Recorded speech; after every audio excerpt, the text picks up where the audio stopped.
Finally let off cruise, passengers desperate for flight home. Bangkok, AP, the cheers of celebration have faded. The waving of roses has ceased. Having finally reached a friendly port in Cambodia willing to accept them after nearly 2 weeks of uncertainty at sea, hundreds of cruise ship passengers eyed warily over fears of a new virus are now simply trying to find a way home. "We're in this sort of surreal world," said Lydia Miller, 55, of Orcas Island, Washington, who is camped out at a hotel in the capital, Phnom Penh, waiting for word on how she and her husband might be able to return to the US. "It's a weird feeling to travel and go on a trip and you don't know when you can come home." The MS Westerdam arrived February 13 in Cambodia after repeatedly being denied entry to other ports. The thrill of the moment, complete with a visit from the country's Prime Minister greeting passengers with hugs and flowers, has now evaporated for those still facing a logistical nightmare to get home.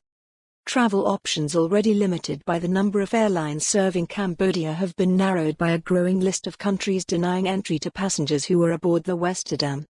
A diplomat working with the passengers in Phnom Penh said getting people home remains complicated by individual countries' travel restrictions and a dearth of available flights. That was echoed by Holland America Line, which operates the Westerdam and which has been coordinating passengers' flights. "We showed up in a city unexpected and there's only so many flights a night and we have a lot of people we're trying to funnel through that system and we're putting a lot of stress on that system," Holland America's president, Orlando Ashford, said by phone from Phnom Penh. "It's a math problem. How many people do you have? How many seats do you have?"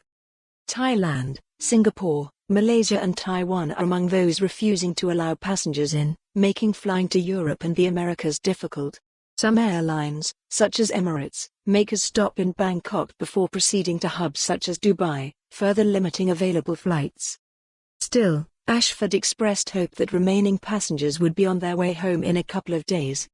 Miller and her husband changed their travel arrangements 3 times as Holland America repeatedly revised its itinerary when Thailand, Japan, Taiwan, the Philippines and the American territory of Guam refused to allow it to dock. They spent hours walking 10 miles around the ship each day, listening to podcasts, making their way through a stash of issues of the New Yorker that they toted along and perfecting their ping-pong game. They have flights scheduled for Saturday via Seoul, but know they won't be able to board them because the South Korean government would deny them entry. When they finally disembarked the ship in Sihanoukville, Cambodia, Miller. For more on this story, visit the news article link.